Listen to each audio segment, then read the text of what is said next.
Actress Natalie Wood was found dead today. Her body was found floating here. Officials said she apparently drowned accidentally. Stand up and tell me the truth. I know things go bad. I know people lose their tempers. I know bad things happen when you don't want them to. The body of actress Natalie Wood was discovered floating in the Pacific Ocean. Authorities reported an apparent accidental drowning. But after more than 4 decades of silence, Robert Wagner, now 95 years old, has finally spoken about what happened that fateful night. He confessed to one explosive detail about Natalie Wood's death while carefully avoiding everything else that matters. The mystery surrounding how Natalie Wood died has haunted Hollywood for generations. The official story never quite added up. The unanswered questions multiplied year after year, and now Wagner's carefully worded admission has only deepened the enigma. If you're fascinated by old Hollywood's darkest mysteries, make sure to like this video and subscribe. We're uncovering the untold stories that shaped Tinseltown's golden age. This is the story of what really happened aboard that yacht, the evidence that was ignored, and the secrets that remain locked away. The sun climbed over Catalina Island on the morning of November 29, 1981. Doug Bombard, a local restaurant owner, was piloting his vessel through the storm's aftermath when he saw something that would scar his memory permanently. Approximately 30 yards offshore, a figure floated face down in the frigid Pacific waters. Dark hair fanned out across the surface. The woman wore a red down coat over a white nightgown. As Bombard's vessel approached, recognition hit him like a physical blow.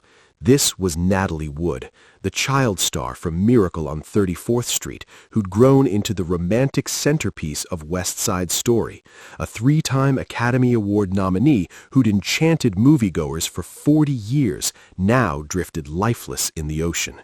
She was 43. The nation reeled. Natalie had been enjoying a holiday weekend aboard her yacht with her husband, actor Robert Wagner, and Academy Award winner Christopher Walken. What was meant to be a peaceful Thanksgiving getaway transformed into one of entertainment history's most perplexing tragedies. The Los Angeles County Sheriff's Department investigated for 2 weeks. Their verdict? Accidental drowning. Natalie had allegedly tried to secure the yacht's dinghy during rough weather, lost her footing, and plunged into the sea. Case closed. But critical questions remained.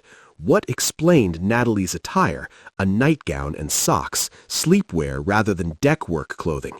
Why did her husband delay contacting emergency services for over 4 hours? Why did witnesses report hearing a woman's frantic cries that received no response? And why did the medical examiner discover recent bruises that the lead detective later suggested matched the pattern of someone who'd been physically attacked? 3 decades passed without answers. Then came 2011, when authorities unexpectedly reopened the case. Then 2018, when Wagner was formally designated a person of interest. And finally 2020, when he broke his long silence. Partially. His admission altered everything, but what he continues to withhold may reveal even more. Understanding that November evening requires understanding Natalie Wood herself, the complicated woman concealed behind the glamour. Born Natalia Nikolaevna Zakharenko in San Francisco in 1938 to Russian immigrants, she began her film career at 4. Unlike countless child performers who disappeared into obscurity, Natalie successfully navigated the transition to adult stardom, headlining Rebel Without a Cause, Splendor in the Grass, and West Side Story. Robert Wagner embodied Hollywood's golden boy ideal, devastatingly handsome, effortlessly charismatic, equally accomplished.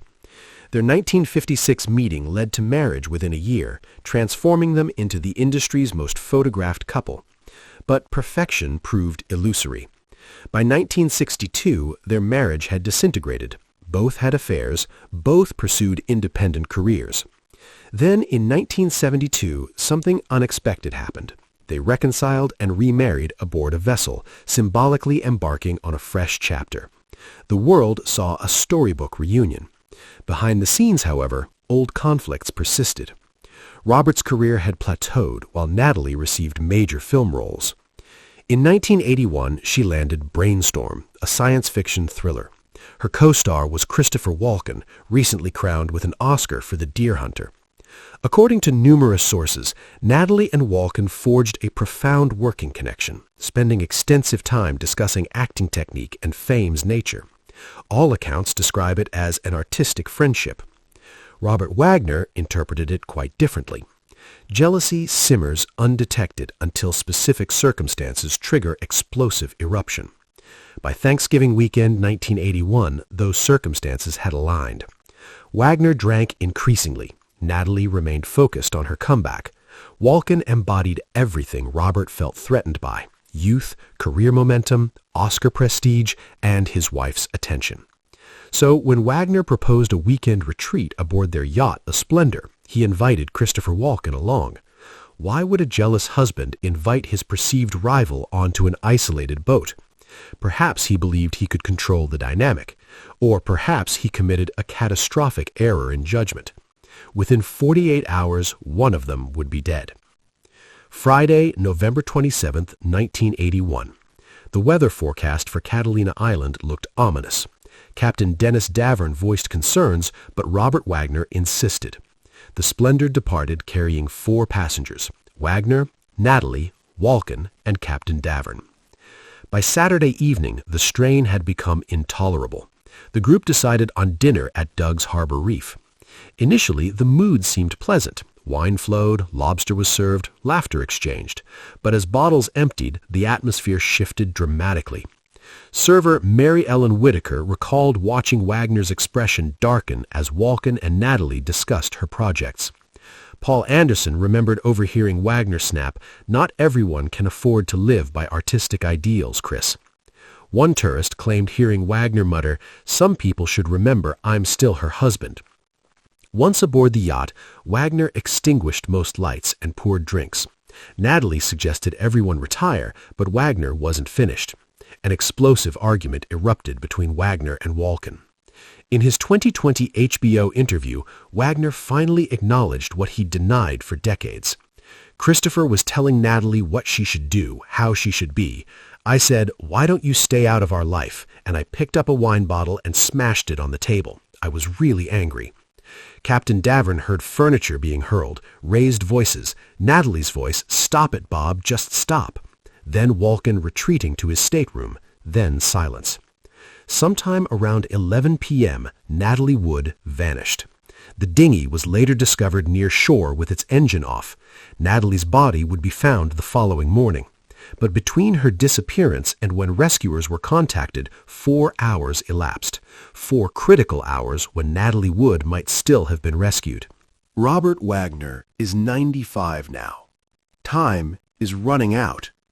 We know there was an argument. We know Wagner smashed a wine bottle in anger. We know Natalie disappeared around 11 p.m., dressed in nightclothes. We know witnesses heard a woman screaming for 15 minutes. We know Wagner waited 4 hours before calling for help and ordered searchlights kept off. We know Natalie's body showed bruising consistent with assault. We know the investigation lasted only 14 days. And we know that when the case reopened, Wagner refused to cooperate. What we don't know is exactly what happened before Natalie entered the water. We don't know why Wagner delayed calling for help.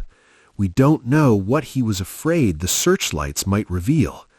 And we'll probably never know, because the one man who could tell us has chosen silence. Natalie Wood deserved better.